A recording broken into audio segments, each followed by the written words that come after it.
This Christmas, go to CozyEarth.com and use code CALM to give the gift everyone else will be jealous of. Cozy Earth loungewear is the kind of soft that makes you rethink every other piece of clothing you own. You know we live in our Cozy Earth pullovers and PJs, sleep under their bamboo sheets, and have the best talks ever under the bubble cuddle blanket. We love giving Cozy Earth because it's the gift people open and immediately put on and will never want to take off. Wrap yourself in the unique coziness of the bubble cuddle blanket and bamboo sheets. You'll feel recharged after the busyness of the holidays and feel like a new person. Give the gift of everyday luxury and comfort that lasts far beyond the holidays. Head to CozyEarth.com and use my code CALM for up to 20% off. And be sure to tell Cozy Earth we sent you. That's CozyEarth.com, code CALM. Did you know that parents rank financial literacy as the #1 most difficult life skill to teach? Meet GREENLIGHT, the debit card and money app for families. With GREENLIGHT, you can send money to kids quickly, set up chores, automate allowance, and keep an eye on your kids' spending with real-time notifications. Kids learn to earn, save, and spend wisely, and parents can rest easy knowing their kids are learning about money with guardrails in place. Try GREENLIGHT risk-free today at greenlight.com/Wondery. Do you have a child who wakes up grumpy, can be intensely frustrated when little things go wrong, or seems irritated much of the time and you don't know why? How about a child who complains about everything and just seems miserable and ungrateful? Or older kids who want you to hop on their emotional roller coaster ride? Do you have one child who controls the mood of your home? I want to give you some odd scripts and some action steps that are a little counterintuitive so you can change this dynamic in time for the holidays and really for the next year and the next 10 years. So that is what we're going to discuss on today's episode of the Calm Parenting Podcast. So welcome. This is Kirk Martin, founder of Celebrate Calm. You can find us and our Christmas sale at celebratecalm.com. So I want to go through a number of different points here.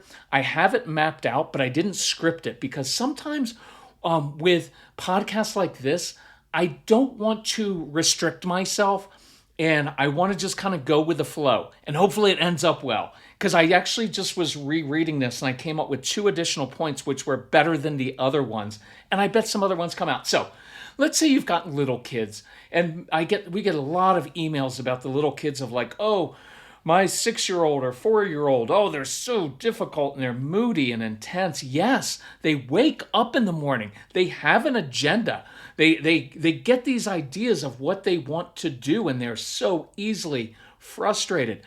So big point with your younger kids, and this is kids of all ages, is give them some ownership. If you have a strong-willed child who's younger, I'm constantly saying this, hey, here's what needs to happen.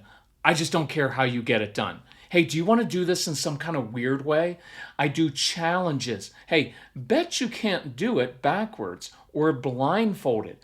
Say yes as much as possible. I know we want to instantly go to, no, you can't do that. Find ways to get to yes with these kids within your boundaries. I'm just going to push you to say you have to make your boundaries bigger. Some of you are very, very rigid. If you have a strong-willed child, you are going to have to expand the boundaries of yourself, of time, because some of you are like, oh, we live on a very tight timeline. You can't do that. It won't work. You'll be snapping at your kids all the time. They'll eventually shut down. So slow it down a little bit. Work on your own control issues so you can say, yeah, you know what? If you want to do it that way, I'm cool with that. Now, are you really cool with it inside? No.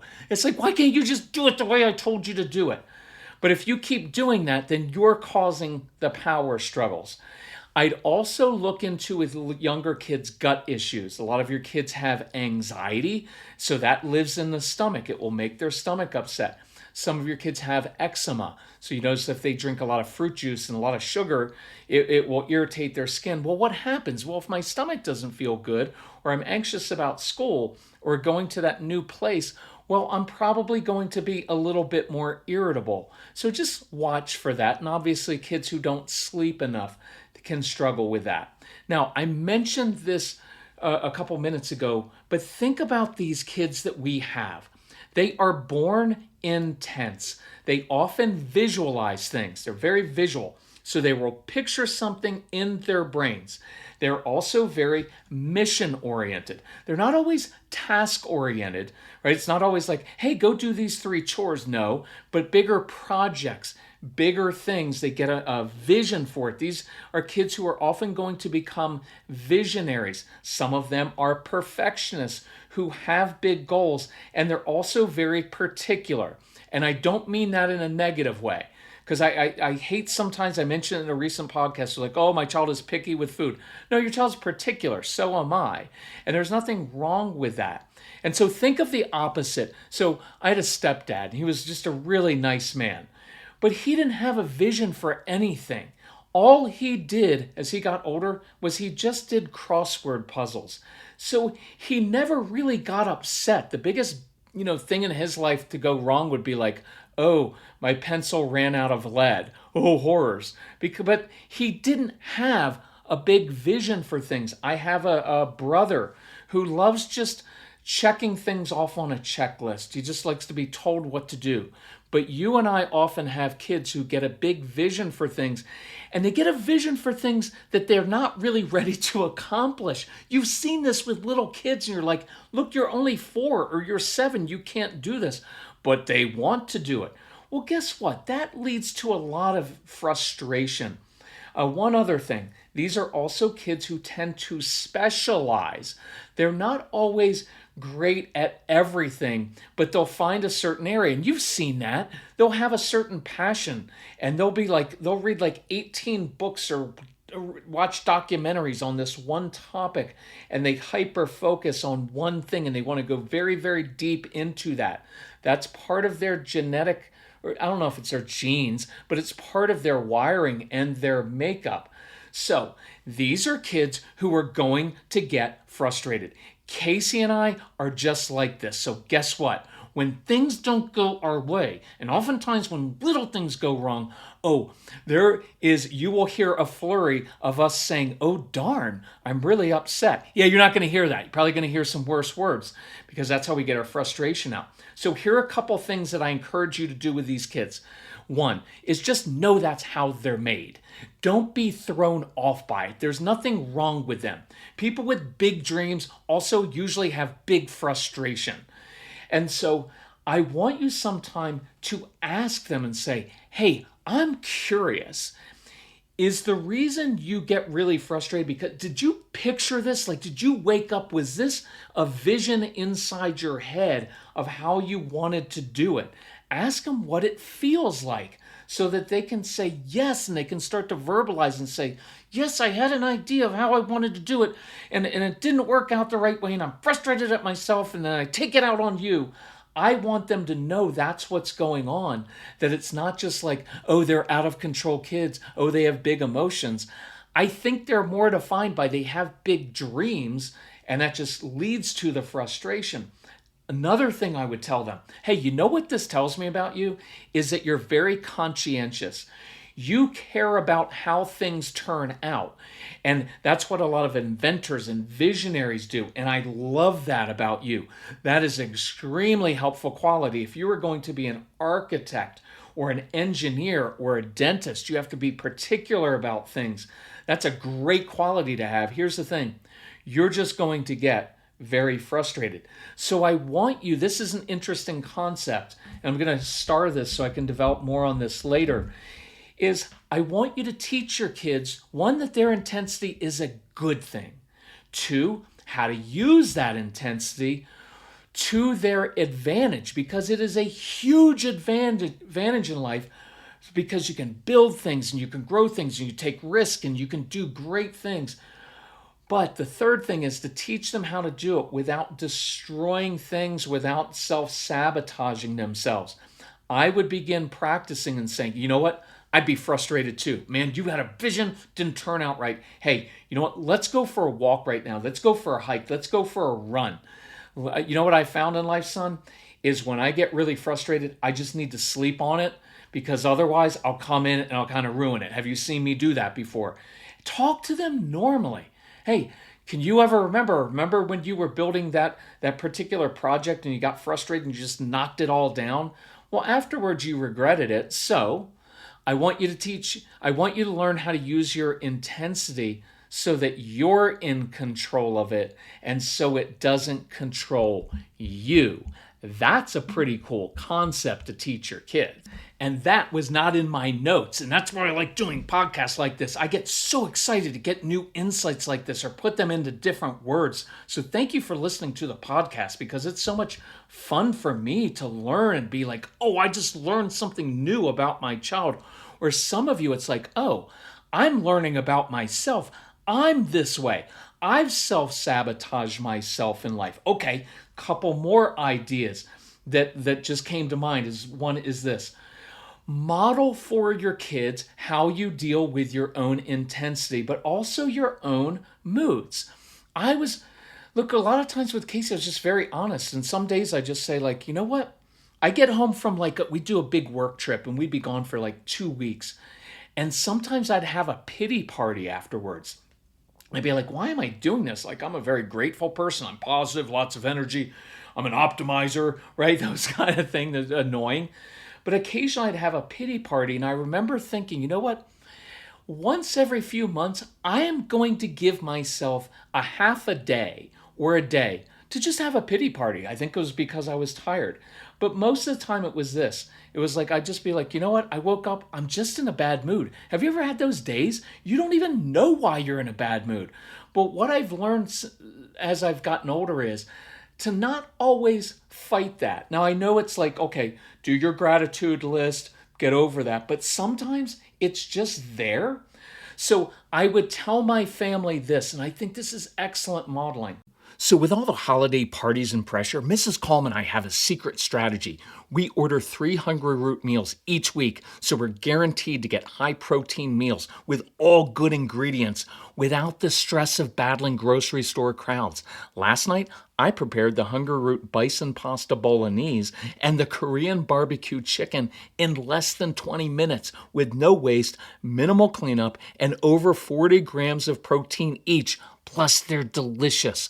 Hungry Root even has yummy options for your picky kids, and it customizes recommendations that fit your family's tastes and nutrition goals. Hungry Root is kind of like having your own personal shopper and chef in one, so you can spend more time enjoying your kids. We love Hungry Root, so take advantage of our exclusive offer. Go to hungryroot.com/calm and use code CALM to get 40% off your first box. Plus, get a free item in every box for life. That's hungryroot.com/calm, code CALM to get 40% off your first box. Hey, do you ever have this happen? We just learned some relatives are unexpectedly visiting us after the holidays, and we hadn't planned on getting them gifts or using our extra bedroom. So we immediately went to Wayfair.com. We were able to get such disparate gifts as a garage organizer, a dollhouse for our niece, a tea infuser and kettle, and extra pillows for the bedroom. Plus, I snuck in a last-minute gift for Mrs. Calm. All in one place. Plus, you get fast and easy delivery, even on the big stuff, so you can get what you need when you need it. There's something for every style in every home, no matter your space or your budget. Get last-minute hosting essentials, gifts for all your loved ones, and decor to celebrate the holidays for way less. Head to wayfair.com right now and shop all things home. That's WAYFAIR.com. Wayfair, every style, every home. Okay, I'm just kind of in a bad mood today. You didn't cause it. You don't have to make it better. It's not your responsibility. So I'm going for a walk. I'm going to read. I'm just going to listen to some music for a while. So what you're doing is you're just normalizing it. That being in a bad mood isn't because you did something wrong or you didn't pray enough or all those things where it's like it just gives you all this guilt. It's like, no, this is a normal part of life and I'm going to model for you how to handle it. Now, I will confess one of the hardest things for me in life as a guy is this. when my wife is in a certain mood. Because when I'll tell you the good side, the favorable part is like, well, I love her so much, I just don't want her to be unhappy and I want the best for her. Well, that's true. But if you want to know the deeper part and probably the more honest part, it's that it just irritates me because I'm this happy guy. I'm having a great day. Why aren't you having a great day? Now you're bringing my mood down. Are we both going to have to be super reflective today? So that's my own immaturity. And one of the things I've learned as I've gotten older, and I've gotten so much better at this, is to know I don't have to fix her mood. She doesn't have to fix mine. It is so liberating when there's those certain days to know, okay, my job right now, I'm just going to focus on my mood. I'm going to be available. I will be respectful. So on those days, maybe I give extra space, or I just say, hey, if you want to talk, if you want to go for a walk, if you want to do something, just let me know. But if you want some space to just work through this, I'm good with that too. And I don't have to fix it. That is so liberating for me personally, but also it's liberating in our relationship, because think about the other side. Now she doesn't have to act a certain way just so that I'm okay, because that's happened in the past of like, well, he's bothered by my mood and I don't want, you know what, I feel responsible for everybody else's moods and I don't want to ruin his day. So I'll just put on the happy face. That's not good either. So this is all about us growing up together. It's really cool. So what about those kids who complain a lot or grumpy teens and tweens? So it's the same principle as your kids get older, where you release them to own their own moods and you don't feel compelled to fix their moods to make everything better. It is such a cool thing. You know, I don't mention it ever because people don't really write us like, hey, help us work on our marriage. It's always like, fix the kids.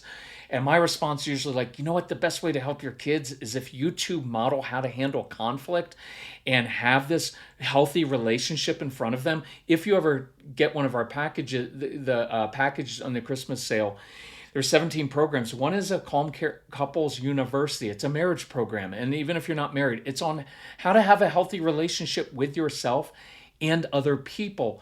And it is so profoundly good. I hope you will go through it because I tried to make it very practical, especially for men who won't go to marriage therapy. But with your teens, it's that same thing of like, no, I release you. You can own your own moods. And then there's the other part of like, hey, I'm not giving that power to you. I refuse to give you power over my mood. Remember, with younger kids, it's kind of like, no, I'm going to say no. You can be upset, but your mood does not determine my mood or my response. So with older kids, here are a few things. Listen to them a lot. Your tweens and teens, listen 10 times more than you lecture. Be curious about their life. Acknowledge what they're going through. It's the first time they're going through this, so just acknowledge it. You can always say that thing of like, you know what, I appreciate you sharing that with me. I've got to go get started on dinner. I'm going to be in the garage. If you want to come grab me later, I'd love to share some thoughts with you. And then here's one that I really love. Just sit with them. Not opposed to them like they're the teenager and I'm the parent and I'm trying to get them to think like me and do what I want them to do or fix them. Just sit with them. Like as you're driving in a car, sit next to them as they're navigating this new world and acknowledge that it's new, it's confusing, it's hard.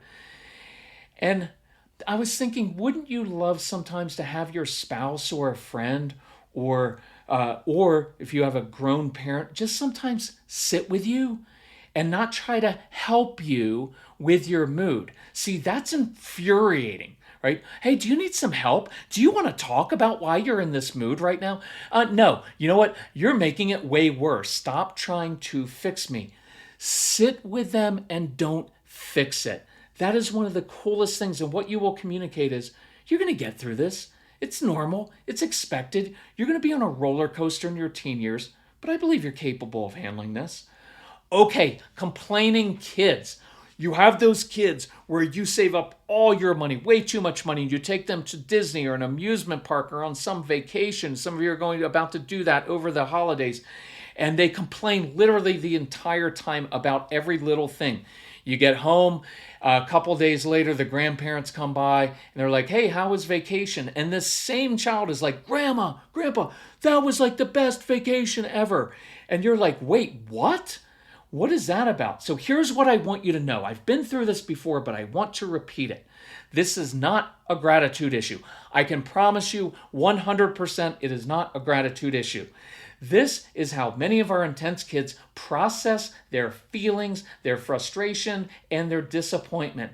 They verbalize it. They will often catastrophize. Great, now the whole day is going to be ruined. You know how I know how to do that voice? Because I catastrophize. You know what I realized it is?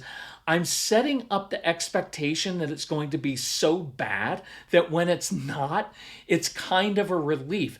It's managing expectations. And that is a huge deal for those of us who have big expectations. That's what's happening. So I've been through this before.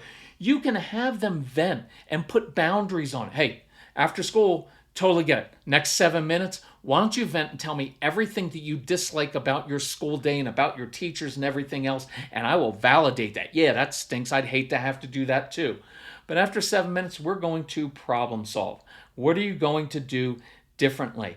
It is okay, and use this with wisdom, to ask them, hey, are you really this unhappy right now? Or are you just verbalizing your frustration?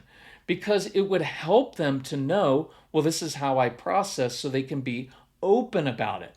You could join in a little bit and say, like, oh man, I hate it when that happens. You know what? You know what happened to me today at the office?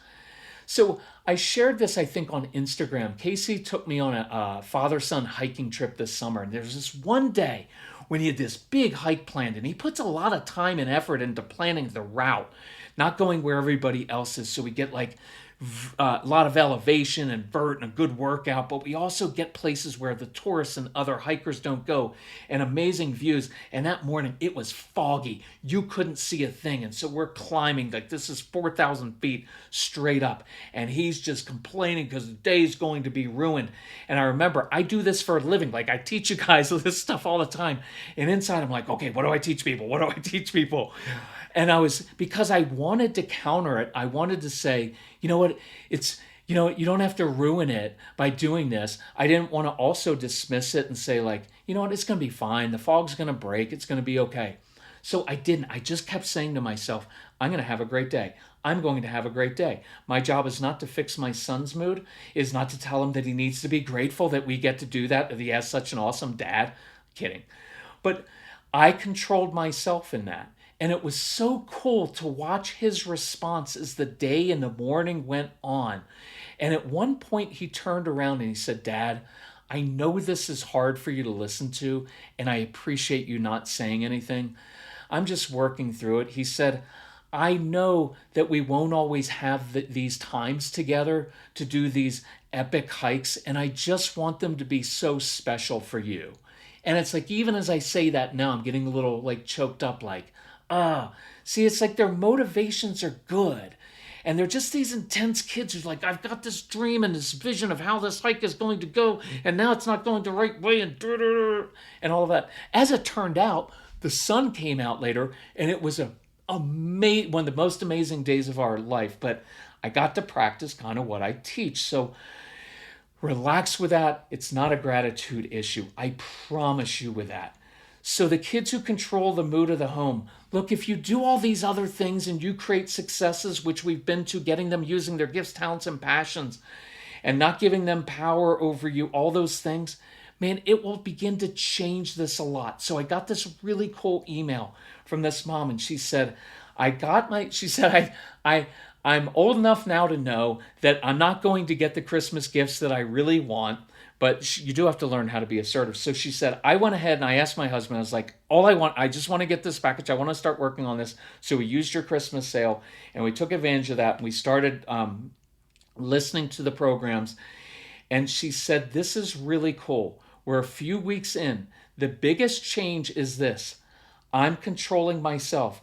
I'm not being responsible for managing everybody else's emotions. I'm not being responsible for everybody else's happiness. I don't have to fix, she's got 3 kids. I don't have to fix their moods or my husband's. I don't feel compelled to change and fix and lecture the kids. And she said her husband has come a long way. He's like 60% better on this because he's really throwing himself into that. And she said we'd spent years and thousands of dollars on our child therapy for him, family therapy. And she said it didn't do much because it was still focused on changing our son.